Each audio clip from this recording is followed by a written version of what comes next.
দেশে বিদেশে অবস্থানরত বাংলাদেশি ভাই বোনদেরকে আমি সালাম এবং পবিত্র রমাদানুল করিমের শুভেচ্ছা জ্ঞাপন করছি। আমরা জানি আগামীকাল ত্রয়োদশ জাতীয় সংসদ নির্বাচনের উদ্বোধনী অনুষ্ঠান হওয়ার কথা রয়েছে। এ উপলক্ষে আজকে আমরা বিরোধী দলের সমস্ত সংসদ সদস্যরা বসেছিলাম জাতির প্রত্যাশা পূরণে। বিরোধী দল হিসাবে, নির্বাচিত সংসদ সদস্য হিসাবে দেশ এবং জাতির জন্য আমাদের ভূমিকা কী হবে এবং সেই ভূমিকা তো আগামীকাল থেকেই শুরু হবে, সেই ব্যাপারেই আমরা মূলত পরামর্শের জন্য বসেছিলাম। তা আমরা এই আমাদের সংসদীয় দল বা জোটের এই অধিবেশনে নির্বাচিত সকল এমপি উপস্থিত ছিলেন। খোলামেলা আমরা কথা বলেছি, মতামত নিয়েছি, পরামর্শ নিয়েছি। আমরা চাই জাতীয় সংসদ দেশ এবং জনগণের প্রত্যাশা পূরণে কার্যকর বা অর্থবহ ভূমিকা পালন করুক। ইতিমধ্যেই আমরা ঘোষণা করেছি বিরোধী দল হিসাবে আমরা একটা দায়িত্বশীল বিরোধী দলের ভূমিকা পালন করতে চাই। সকল ব্যাপারে বিরোধিতা নয়, আবার না বুঝেও কোনো সহযোগিতা নয়। দেশ এবং জাতির কল্যাণে সরকারি দলের গৃহীত সকল সিদ্ধান্ত এবং পদক্ষেপে আমাদের সমর্থন থাকবে, সহযোগিতা থাকবে। কিন্তু দেশ এবং জাতির ক্ষতি হয় এমন কোনো সিদ্ধান্ত কিংবা পদক্ষেপ নিলে আমরা আমাদের দায়িত্ব সেভাবেই পালন করব। প্রথমে আমরা ভুল করলে ভুল ধরিয়ে দেব, সংশোধনের সুযোগ দেব, পরামর্শ দিব। যদি দেখি পরামর্শে কাজ হচ্ছে না, প্রতিবাদ করব। প্রতিবাদে যদি কাজ না হয় তাহলে জনগণের অধিকারের পক্ষে আমরা শক্ত হয়ে দাঁড়াবো। তা আমরা চাই যে প্রথমটাই কাজ হোক, দ্বিতীয়, তৃতীয়টার, চতুর্থটার কোনো প্রয়োগের প্রয়োজন যেন না হয়। এটা সম্পূর্ণভাবে নির্ভর করবে সরকারের সদিচ্ছার উপর।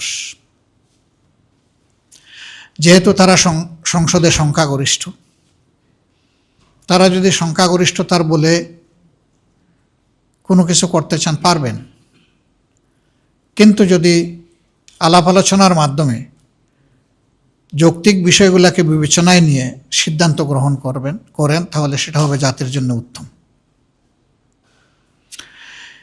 এই সংসদটা হঠাৎ করে এইভাবে হয়নি, একটা বিশেষ প্রেক্ষাপটে হয়েছে। বাংলাদেশের প্রথম জাতীয় সংসদ তার মেয়াদ পূর্ণ করতে পারেনি, দ্বিতীয়টা পারেনি, তৃতীয়টা পারেনি, চতুর্থটা পারেনি। 91 সালে গঠিত সংসদই তার মেয়াদ প্রথম পূর্ণ করে বাংলাদেশের স্বাধীনতার পর। 96 সালে দ্বিতীয় সুযোগ, 2001 সালে তৃতীয় সুযোগ এবং 2008 সালে যেটা হয়েছিল সেটাও পূর্ণ মেয়াদ পূর্ণ করেছিল। বাকি যেগুলা হয়েছে সেগুলাকে জনগণ নির্বাচন হিসাবে দেখে না, মানে না। এর কোনো নৈতিক বৈধতা ছিল না। এরপরে এই নির্বাচন তো 26 হওয়ার কথা ছিল না। সংবিধান মানলেই নির্বাচন হবে 29-এ। 26-এ হয়েছে 24-এর কারণে।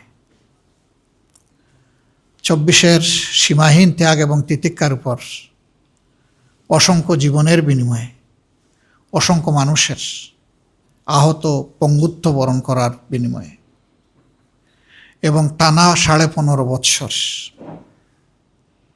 বিপুল সংখ্যক মানুষের জীবনদান, তাদের খুনের বিনিময়ে, রক্তের বিনিময়ে, আয়নাগরের বিনিময়ে, জেল জুলুমের বিনিময়ে, দেশান্তরিত হওয়ার বিনিময়ে এই 24 সংগঠিত হয়েছে। আমরা 47, 71, মাঝখানে 52 আছে, 90 আছে। জাতির এই টার্নিং পয়েন্টগুলোকে যেমন আমরা ধারণ করি, আমরা সিরিয়াসলি ধারণ করি 24-কে। দুইবার দেশ স্বাধীনতার মুখ দেখলেও স্বাধীন নাগরিক হিসাবে এদেশের মানুষেরা তাদের অধিকার ভোগ করতে পারেনি, বরঞ্চ দফায় দফায় স্বৈর শাসন এই জাতির ঘাড়ে চেপেছে। দুঃশাসনের কবলে জাতি পিষ্ট হয়েছে।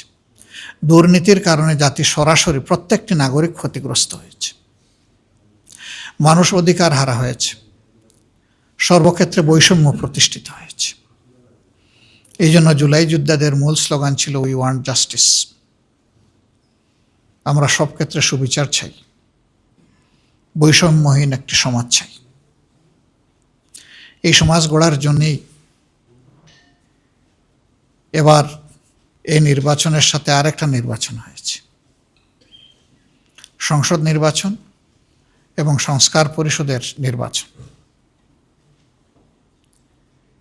যে অর্ডিন্যান্সের কারণে এই নির্বাচন, একই অর্ডিন্যান্স বলেছে দুটি নির্বাচন একই দিনে হবে।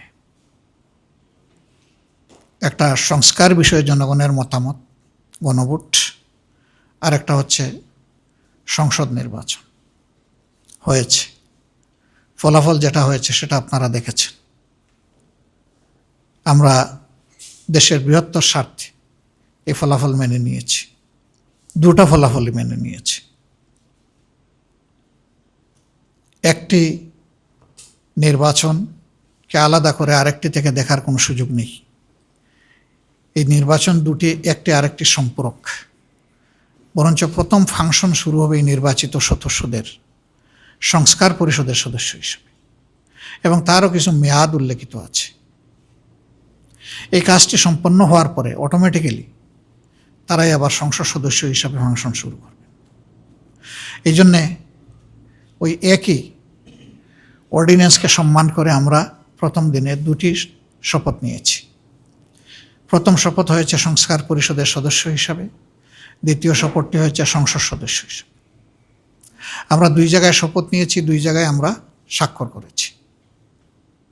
কিন্তু দুঃখের বিষয়, এখন পর্যন্ত সরকারি দল প্রথম শপথটি তারা নেননি। আমরা তাদের প্রতি আহ্বান জানাবো, আসুন জুলাইকে সম্মান করি।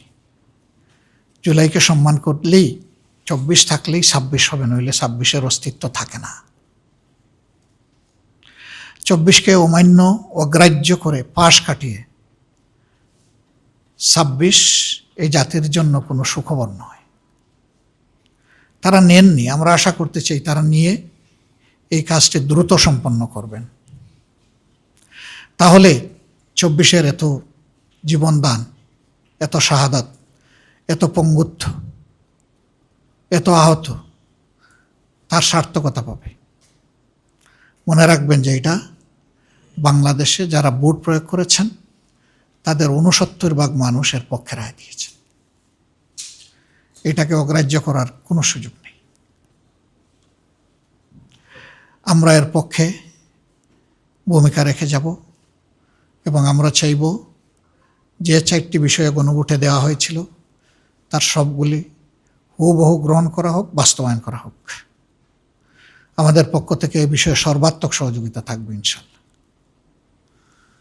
বাকি অধিবেশন শুরু হলে আরও যে সমস্ত বিষয় প্রসঙ্গক্রমে আসবে, এ বিষয়গুলো নিয়েও আমরা আলোচনা করেছি এবং আমরা এটা স্থির করেছি যে আমরা অবশ্যই অপ্রাসঙ্গিক কোনো ভূমিকা রাখবো না, আমরা প্রাসঙ্গিক ভূমিকা রাখব। আমরা আগেই বলেছি, বিরোধিতার জন্য বিরোধিতা নয়, সহযোগিতা করতে হলে সেটা দেশ এবং মানুষের জন্য, আর বিরোধিতাও করতে হলে দেশ এবং মানুষের অধিকারের জন্য। এ লড়াই ইনশাআল্লাহ আমরা সংসদে করব, প্রয়োজনে এই লড়াই রাজপথেও হবে। এটা গণতন্ত্রের সৌন্দর্য। আমরা এই সমস্ত বিষয় নিয়ে হুটহাট করে আদালতে যাওয়াটা আমরা সহজে দেখব না, কিন্তু একান্ত বাধ্য না হলে। আমরা যদি একান্ত বাধ্য হই তাহলে হয়তো আমরা আদালতের আশ্রয় নিতে পারি কোনো কোনো বিষয়ে। তা আমরা প্রথমে এগুলা প্রেডিক্ট করতে চাই না। প্রথমে চাই যে সকল ব্যাপারে সংসদের যিনি অভিভাবক, যিনি সভাপতিত্ব করবেন, স্পিকার মহোদয় ইনসাফ করবেন, বিরোধী দলকে যথেষ্ট সুযোগ দেবেন, তাহলে গণতন্ত্রের সৌন্দর্য শুধু ফুটে উঠবে না, গণতন্ত্র টেকসই হবে। যে গণতন্ত্রটা এখনো বাংলাদেশ পায়নি, আমরা প্রত্যাশা করতে চাই এই ত্রয়োদশ সংসদের মাধ্যমে সেটা যেন বাংলাদেশ পায়। আপনাদের সহযোগিতা অব্যাহতভাবে আমরা কামনা করি এবং আমরা যাতে একটি দায়িত্বশীল বিরোধী দল হিসাবে 11 দলের নির্বাচিত সংসদ সদস্যরা আমরা দায়িত্ব পালন করতে পারি। আপনারা দোয়া করবেন, সহযোগিতা করবেন। আমরা দেশবাসীকে আরেকবার কৃতজ্ঞতা জানাই। তাদের রায়ের যেটুকুই প্রতিফলন হয়েছে, তারা আমাদের বক্তব্যকে ধারণ করে সমর্থন করে আমাদেরকে যতটুকুই নির্বাচিত করেছেন, ভোট দিয়েছেন, আমরা সকলের কাছে কৃতজ্ঞ। এবং এখানে আমরা আলাদাও করতে চাই না। এই নির্বাচনে সার্বিকভাবে অংশগ্রহণের জন্য আমরা দেশবাসীকে আন্তরিক অভিনন্দন এবং মোবারকবাদ জানাতে চাই। দেশের বাইরে যারা আছেন তারা আমাদের আত্মার অংশ। জুলাই পরিবর্তন, 71-এর মুক্তিযুদ্ধ, 90-এর গণ আন্দোলন, সকল ক্ষেত্রেই তাদের আন্তরিক সম্পৃক্ততা ছিল। বিশেষ করে জুলাইয়ের উত্তাল দিনগুলোতে শুধু বাংলাদেশ উত্তাল ছিল না, প্রবাসীরা যে যেখানে ছিলেন দুনিয়ার, তারা সম্পৃক্ত হয়ে গিয়েছিলেন, রেমিটেন্স বন্ধ করে দিয়েছিলেন। রাস্তায় বিভিন্ন দেশ আছে যেখানে নেমে মিছিল করা যায় না, তারা এগুলা ভুলে গিয়ে দেশের পক্ষে মিছিল করেছেন, কারাগারে নিক্ষেপ হয়েছেন, তাদের উপর শাস্তি আরোপ করা হয়েছে। আমরা তাদের ভূমিকাগুলোকে শ্রদ্ধার সাথে স্মরণ করি। আবার অনেকে তারা মিডিয়ার মাধ্যমে, লেখনের মাধ্যমে শক্তিশালী ভূমিকা পালন করেছে। তাদের সবাইকে আমরা কৃতজ্ঞতা জানাই, ধন্যবাদ জানাই। এবং একই সাথে বাংলাদেশের রাজনীতির মূল ধারায় আমাদের প্রবাসী ভাই বোনেরাও যাতে সম্পৃক্ত হতে পারেন, তার প্রথম পদক্ষেপ হিসাবে আপনারা জানেন আমরাই দাবি তুলেছিলাম যে প্রবাসীদের ভোটাধিকার নিশ্চিত করতে হবে। সেটা হয়েছে, বহুলাংশে হয়েছে, পুরাপুরি না হলেও এই শুভ কাজটার সূচনা হয়েছে। আগামীতে এটা আরও বিকশিত হবে আমরা আশা করি। আমরা এই একটা দাবি জোরালোভাবে বলেছিলাম, কারণ আমরা বিশ্বাস করি তাদের এই দাবিটা আদায় হলে, অধিকার প্রতিষ্ঠিত হলে, বাকি অধিকারগুলো, দাবিগুলো আদায় করা তাদের জন্য সহজ হবে। আমরা তাদেরকে সম্মান করি, আমরা রেমিটেন্স যোদ্ধা বলি, কিন্তু আমরা বীরদেরকে এখনও বীরোচিত সম্মান দিতে পারিনি। এই জন্যে প্রবাসী ভাই বোনদের সকল ক্ষেত্রে তাদের ন্যায্য পাওনা যাতে নিশ্চিত হয়, এই সংসদের মাধ্যমে আমরা সেই লড়াই চালিয়ে যাব। তারা বহু ক্ষেত্রে বঞ্চিত, বিড়ম্বিত এবং ক্ষেত্র বিশেষে তারা নিগৃহীত। এই জায়গাগুলো অবশ্যই আমাদের দেখতে হবে। আমরা সরকারকে ধন্যবাদ জানাই। আমরা বলেছিলাম, সবার আগে আমরাই বলেছিলাম ইলেকশনের সময়, যে আমরা নির্বাচিত হয়ে সরকার গঠন করার সুযোগ পেলে বিদেশে আমাদের কোনো প্রবাসী ভাই বোন ইন্তেকালের পরে তার পরিবার এবং তিনি যদি ওসিয়ত করে যান যে তার দাফনটা বাংলাদেশে হবে, তাহলে তাদের লাশ সরকারি খরচে শ্রদ্ধা এবং সম্মানের সাথে বহন করে নিয়ে আসা হবে। ইতিমধ্যে সরকারের প্রবাসী কল্যাণ মন্ত্রণালয় ঘোষণা দিয়েছে, এটা তারা বাস্তবায়ন করবে। আমরা তাদেরকে অভিনন্দন এবং সাধুবাদ জানাই।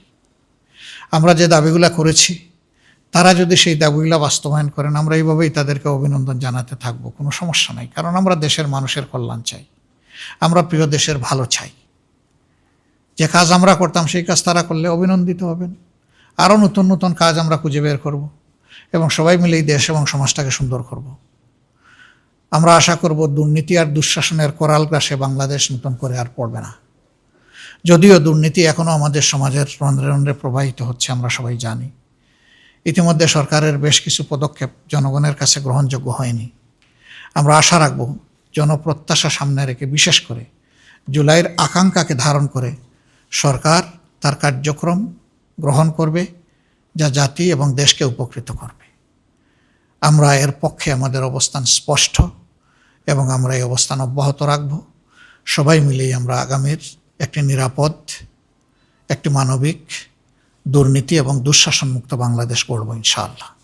আল্লাহ আমাদেরকে তৌফিক দান করুন।